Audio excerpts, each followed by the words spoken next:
We are now live. All right, everybody. Thanks for coming to the class today. Fun Form Friday. We brought a special guest. Today we have Dharma Dunn with Endpoint, Title and Escrow, and she's going to teach us Escrow 101. Hello, everyone. Hi. So basically what I'm going to do is kind of go over a purchase and sell agreement and just kind of the items that escrow definitely needs to have addressed and things that as either representing a buyer or representing a seller, the things that you should address ahead of time that can definitely help the transaction go a lot more smoothly. But before I begin, Joe, did you have anything else you wanted to say or no? Okay. Yeah, we've been working with Dharma now, Jason and I, for about 10 plus years. No, that's an exaggeration, but we've been working with her for a long time. But Jason actually had a history with her before I actually worked with Jason. So Dharma is an actual licensed LPO, which, that's pretty much a lot of, like, you can explain what an LPO actually is as opposed to just a closer. But yeah, she's with Endpoint. Cut it. You're with Endpoint, Title and Escrow. So go ahead and why don't you tell us a little bit about your background and what an LPO is and how we can utilize you. So basically I have been in escrow for, goodness, I don't know, 23 plus years. I've been closing for 22 years. I am a limited practice officer and we are licensed through the Washington State Bar Association. So we do have to take a test. It's not a fun test. And once you get that license, you just pray you never have to take it again. You are sworn in. So like attorneys, there's certain, with the Washington State Board and the LPO Board, there are certain documents that are approved by the LPO Board that we can prepare pertaining to your transactions. But of course, we are not allowed to advise you on any transactions. So yeah, so as an escrow closer, you can't prepare those LPO documents like vesting deeds, satisfactions. There is a list if you go to the Washington State Bar Association and look up LPO proof forms, kind of give you an idea of what we can and cannot prepare. So that's kind of my background. I love what I do, and I always advise any agents if you have any questions, even if I'm not even closing a deal for you, you just kind of want to bounce something off of me, just give me a call. I don't mind helping out at all. So like I said, we're just going to kind of go over a purchase and sell agreement, the items that we kind of see that may be missing, that, if you can address them ahead of time, or have them actually addressed on the contract, will help the transaction go a lot more smoothly. So I'm just going to kind of start with the very first page, the Form 21, where you have your buyer's information. So I know the buyer's vesting. So if you have someone who is unmarried, or maybe is doing titled marriage or separate estate, I know you do have drop downs now when you're filling out your forms. If you can address that, that's very helpful, because then we have that information right away. If you do have a buyer who's going to be taking title as a married person as their separate estate, we need to make sure that their spouse is going to be, that they are aware they're going to have to be signing a quitclaim deed.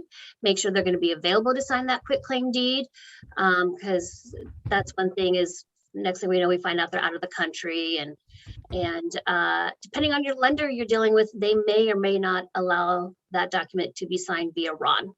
And so the next thing we're having to deal with trying to get them signed with the consulate, or, it could take some time, several weeks to get those back. Could you explain what RON is real quick? Yeah, RON is remote online notary. So when we do signings for our sellers, we actually sign all our sellers via RON. The only time we do not is if they don't qualify for the RON, which means they have to be a U.S. citizen. And there's questions that the RON will ask, which pertains to the seller's credit report. And there are some lenders, surprisingly, that don't even want to allow a seller to sign via RON. So those are kind of the situations where then we can't sign a seller RON. And when signing a buyer via RON, we can sometimes do it for a POA, or like I said, a quitclaim deed. But again, it just depends if the lender is going to allow it. So then as far as the seller's information that's on a contract, it's always going to be your seller of record.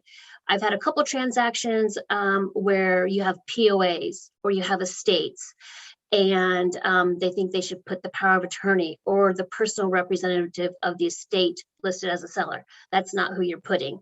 You're gonna, for an estate, you're gonna be putting the estate name. For a power of attorney, you're putting that seller of record, because that power of attorney is only signing on behalf of the owner of record. They are not the seller. So the next item that lately I've just been seeing isn't addressed is earnest money and who's holding earnest money. Now it's pretty much the escrow company is going to be holding your earnest money. You really don't see the brokerage firm holding it anymore. However, I just had a transaction where it wasn't marked, and earnest money was deposited with escrow, and sure enough, they wanted it held with the broker, which that's just not something you see anymore, but they did do an addendum to address that. So make sure you address who is actually holding earnest money, if it's escrow or the brokerage firm. Items like number 9, 10, 11, who's going to be doing your title and escrow. All those items do have to be filled out. A lot of times escrow companies can't even open the contract until that has a designated escrow company. So you just want to make sure those items are completed.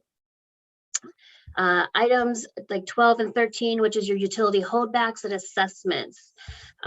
Utility holdbacks, it's either going to be requested or waived. Again, if it's not completed, then we're going to be coming back at you and asking it to get completed. Same with the assessments. If it's not completed, then we're going to come back at you. When it comes to the assessments, what we are addressing are things like homeowners associations, if they have a special assessment, or if a property is affected by the King County capacity charges.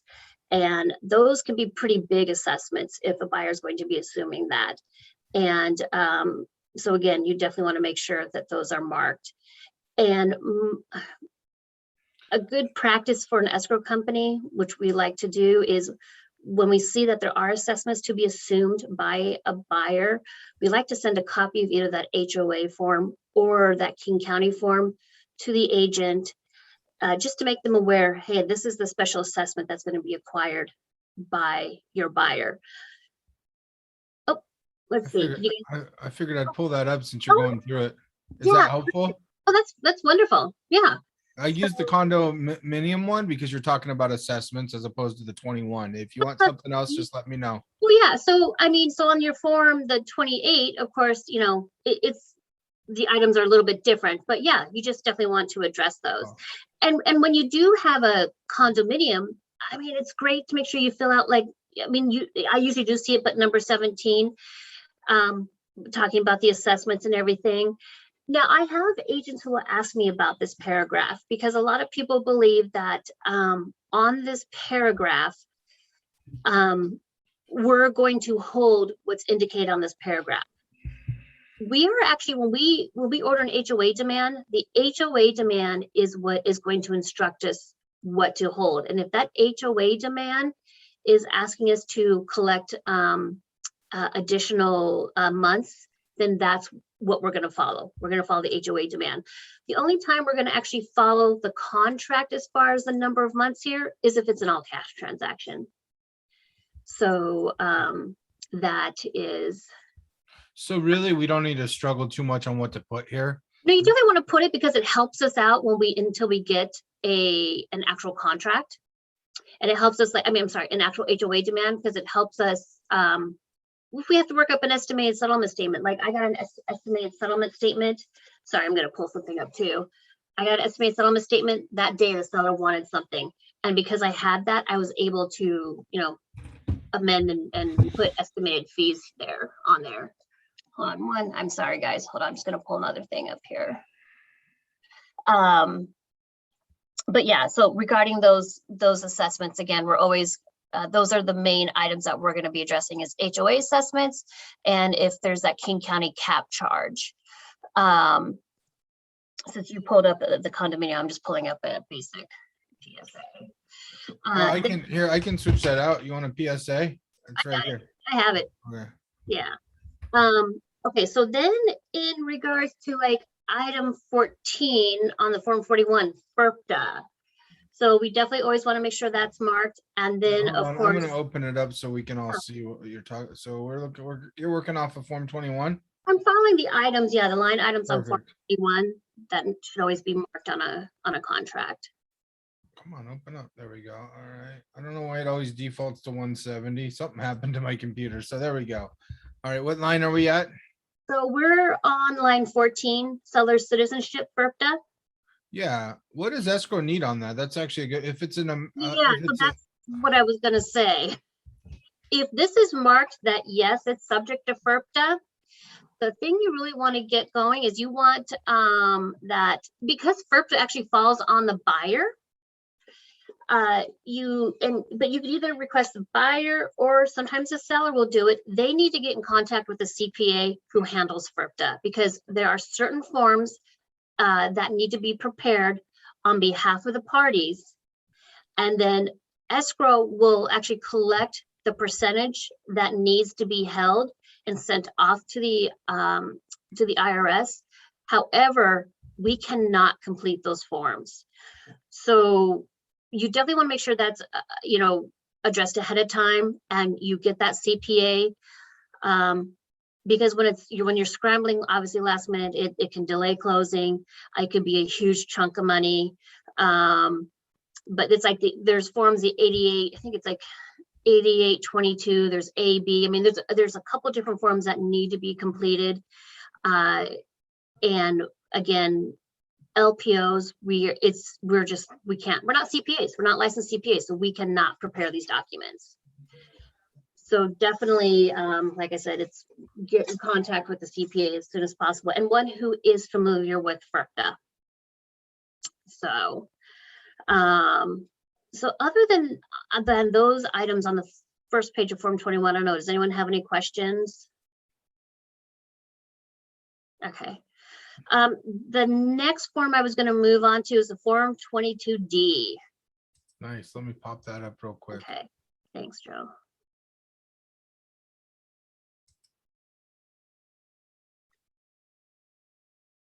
So if you go to the second page, and you're going to see the HOA, Homeowners Association, item number 9 or 8 and 9. So we have this number 9 that talks about the HOA transfer fee, and if it's going to be paid by the buyer and seller, if it's not mentioned on the HOA demand. So there's so much interpretation on this verbiage on this document because even though you may check buyer or seller, in order for number 9 to even to go into effect, the box next to 9, that has to be checked. So what happens is we get these contracts with the bottom portion checked, but not the item number. but not number 9. Yeah. So then and agents sometimes they think it's, I mean, again, everything that escrow does is based off of instructions from all the parties and we cannot assume. So if I were to see this and if let's say number 9 seller was checked, but the box next to number 9 wasn't checked. And I'm gonna honestly charge my transfer fee to the buyer because that's, the buyer normally I would pay a transfer fee. So you definitely, and so if that is not marked, you're going to have an escrow company probably reaching out, wanting clarification on that and wanting it addressed. Oh, that's interesting. So you're saying the buyer typically pays it because the default shows that the seller would if not filled in. So I just assumed that it was standard. So I teach everybody to check seller. Yeah, I would make you check seller, but make sure you also check that other box. Yeah, but if not, it defaults to the buyer typically, huh? But see, it says default to seller if not filled in, but again, you didn't check the top box. No, I agree with you. That's why I found that interesting. Yeah, I wouldn't have known that. I would have just assumed it defaulted to the seller. Mm-hmm. Okay, so you check box 8 and then on 9, check seller. And then, because usually the transfer fee is paid by the seller, correct? No, but she's saying checkbox 9 right here, Ashley. Yeah. So Yeah, if you just check this box, but leave this empty, Oh, You're okay. not- I've you're done not- that before. yeah, Yeah. so have I. So it's Yeah. funny that she says it. I was thinking the same thing. Oh man, I've done It's that. like a dyslexia thing for me. Yeah. and honestly, everyone has kind of their own interpretation of that paragraph, but most the closers that I work with, I mean, really, because we've all, gone over, we've talked, this addendum is brought up in our LPO seminars. Really? Oh, we talk about the contracts constantly in our LPO seminars. Because again, they can be open up for interpretation to anyone. So again, yeah, for that. So if you get a call, don't be surprised if that box isn't checked, if they're getting clarification. Because a lot of people are like, well, hey, it just says if it's not filled in. Well, yeah, I get that, but you didn't mark the top box. So that's something we go around and around with some parties a lot. So the next one would be the Form 22K. I don't know why they never get completed. They're just never filled in. Yeah. It's something that it really needs to be completed because not only, I mean, it's great for escrow and helpful for escrow, but your buyers need the information too. Not every, we do ask this information of the seller of who their utility companies are. And honestly, there's times where you get conflicting information what the seller provides in their opening packet and what they put on the 22K is not the same. And escrow companies are definitely going to track down, but even there's times where we're getting the runaround about who is handling the utilities. It just depends on where the property is located. But it's just something that, I mean, I just think it's a good habit to always have a 22K completed. So now, if you have a property that is septic, has anyone ever done like a 22U? No. So if you have a septic, especially like in King County, and a 22U, which is the OSS, on-site septic sewage, this is a document that as a courtesy, escrow has always completed for real estate agents. But because it is an MLS form, we're really not supposed to be doing it. And it has been brought, the LPO board has brought it to our attention that we need to stop doing these. But again, we've always done it as a courtesy, so we've gotten a workaround. We have our assistants do them now. But once this form is completed, this has to be recorded. And it's something that really some, again, a lot of escrow companies are going to work differently with some of these forms. But my practice is, we need to get this recorded prior to closing, because then as the real estate agent, you're supposed to follow up with the 22V, which is disclosing that this form was completed and recorded. But a lot of times when I ask for the 22V, no one knows what I'm talking about. So I don't. Do you have the 22V? I will. Let's see. Just so you guys can get an idea of what it looks like. But yeah, I mean, that's, so this is buyer's declaration of receipt of a copy of the sewage. So once we get that recorded, you take that, put that recording date in there. And then the buyer acknowledges that, yes, this has been recorded. So is this is not something that goes into the offer, right? No, this is something that once we review, we get the title report and we see that, hey, there's a possible on-site, septic, and depending on the county. So in King County, there's some properties in Snohomish County that are affected by this. And then of course, there's some properties in King County. It depends if they have a septic or not. Okay. So what we do is we reach out to King County and we look into that. And then we also look at our title report to see if one has already been recorded, which is if you review the title report, you will see a on-site sewage system recording number if one has already been recorded. If one has already been recorded, you don't have to do anything. But if one has not, then you first have to get the 22U completed and recorded, and then you disclose a copy of that along with the 22V for the buyer. But I just don't see the practice done a lot. So there's some agents that do it, but rarely. And so I don't know, that'd be a really good question for your broker on if it's, I don't know if it's a mandatory thing, but I would think if they have the document, it should be done. That's just kind of the way how I feel about it. Yeah, I've never seen this form. I've never had a broker teach me this form. So as the broker, I haven't taught this form. Yeah, So that's great. yeah. So this is once we have once the OSS is completed. So so the way I see this playing out, I'm representing a buyer. They've already done their OSS. Then I just ask them for this data so I can fill it out. And actually the seller is the one who completes the 22U, which discloses, the seller discloses to the public. Yeah. And we get that recorded on behalf of the seller. And then you are disclosing the 22V to the buyer, acknowledging that they saw a copy of that recorded OSS. Awesome. Yeah, I've never seen either one of those. Have you guys used that form ever, or have you received that from a seller?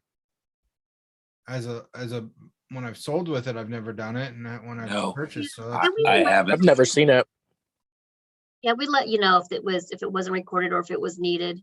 Yeah, Again, it just in depends King on the County, property. King County is a big county, but it's just, I think where we operate, a lot of the King County properties don't have septic. yeah, I've probably done 4 septics in my whole career, maybe Yeah. more, but like a very small amount. Not Yeah. many in King County either. That's Yeah, kind of that's what true. I'm seeing. Is there a form for this for Snohomish County?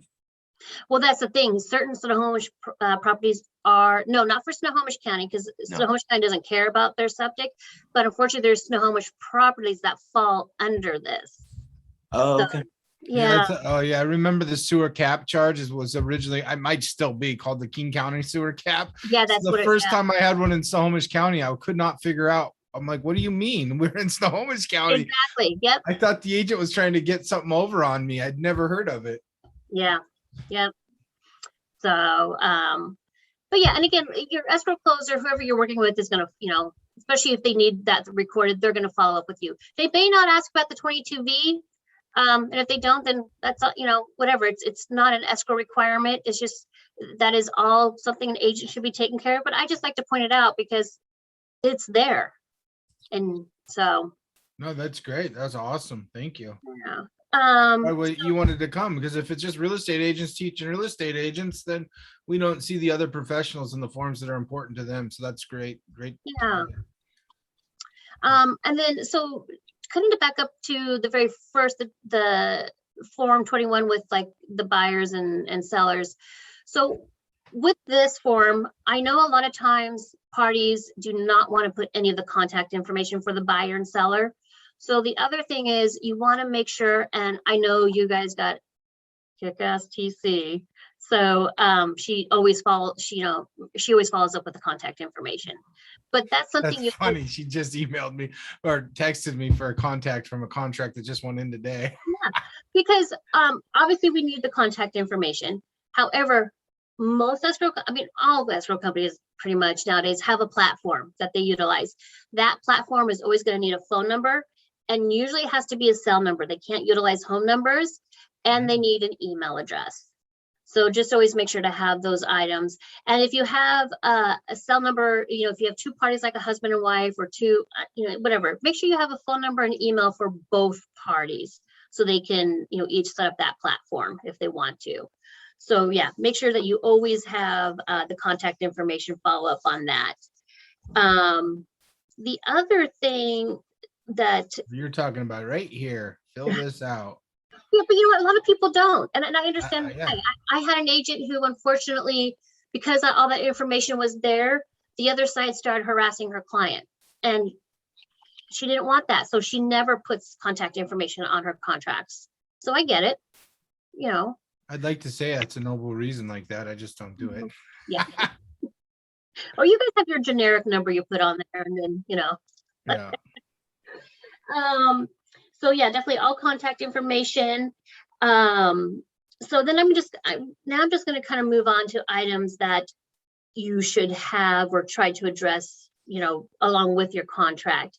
So if you have a party that is going through a divorce, hopefully there's a divorce decree of record.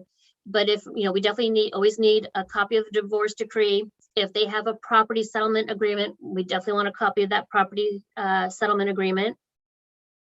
So if you are aware of that, just let them know. And that's something that you can follow up, once you send the contract, then follow up with that information as well. If you are, if you're setting up listings and that's going on, get that going with your listing and start working on clearing the title prior to getting a contract. That way it's all addressed. If you have an estate, see if that estate has been probated and has a personal representative assigned. Because that personal representative obviously is the one who's going to be signing on behalf of the estate. If the estate has not been probated, title and escrow will always need a copy of a death cert, the will, and then we're going to reach out for a lack of probate. And again, if you have a listing, these are things you could always do ahead of time. And with an estate not being probated, you may be dealing with, all the heirs on that estate, and you want to find out where they're at. I had an estate with like 8 heirs that some were in Alaska, some were in Hawaii. I mean, they were all over. So you want to make sure that you can prepare for all of that. I will tell you that setting up a probate is pretty easy and can be done within a week or two. So if you have someone who wants to do that, have them get in contact with, a probate attorney and start working on that. Another thing is with earnest money. If you have a third party giving earnest money on behalf of the buyer, make sure that is accepted or approved by their lender. What we are coming across is with third party deposits, they get deposited. Next thing we know, the lender is not approving those funds, and now the buyer's having to give more funds at closing. Also, with a third-party deposit, most escrow companies are going to require a third-party form to be signed by the parties acknowledging that deposit. When it comes to proceeds, the seller's proceeds are always going to be listed in the owner of record. So let's say you have a trust. Well, those proceeds are going to be made payable to the trust, no other party. Now and then, escrow and title companies will make an exception if the trustees are the only trustees to that trust, but usually not. Because what we find out is, for some reason, people have other accounts set up in a trust or they have other properties filed in a trust, but they don't have any bank accounts set up in a trust, which just is kind of odd. So unfortunately, we just have to cut them a check and they have to work with their bank on that check.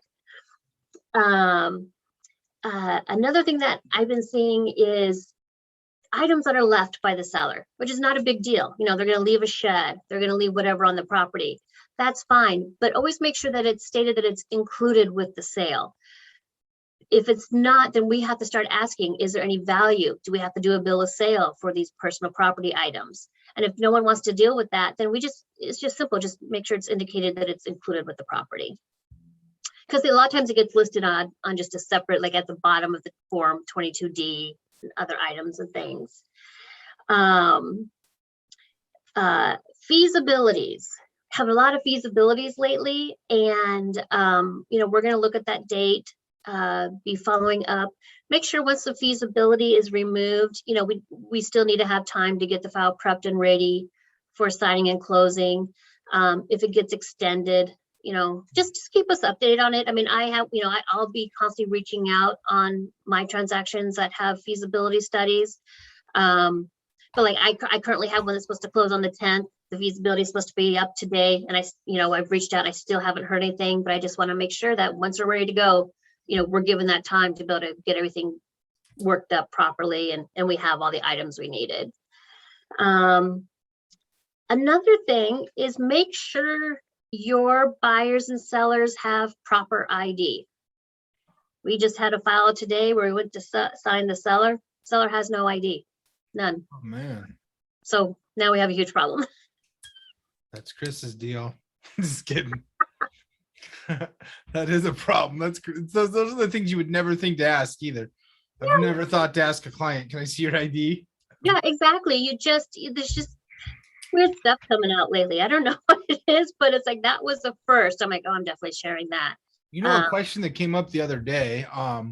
How quick is it realistic? What's the fastest you can close on a all cash purchase with no contingencies? Usually 10 days. I would say give them 10 days, but it can be done less.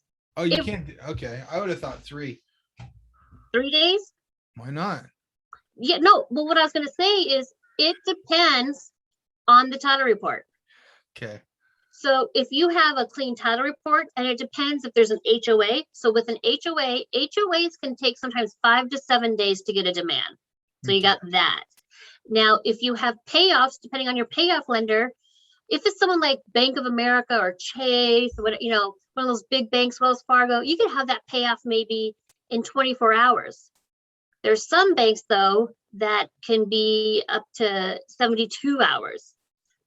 It just depends. Yeah, it all depends how quickly we can get those items in. If it's something that you got a seller that has free and clear, doesn't have any debt, well then, yeah, you could probably get it done in 3 to 5 days. It all comes down to what's on that property. Okay. And then also with a all cash, and if there's with an all cash for like endpoint, because we do sign everybody via Ron, we can get that seller signed electronically. And then there's usually nothing for the buyer to be notarized. So the buyer will be signed electronically. So it's done. It's pretty easy. Cool. Yeah. And then the other thing is if you have a POA on a transaction, always get a copy of that POA and send it to us right away. Because we need to make sure that's going to be approved by our title.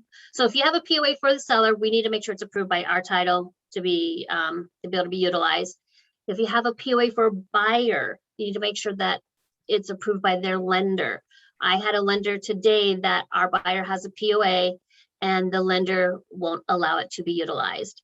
And Can you remind me what POA stands for? I'm sorry, power of attorney. Okay, sorry. And my buyer's out of the country. So, and they will not, and some lenders will allow the power of attorneys to be signed via Ron. This lender will not.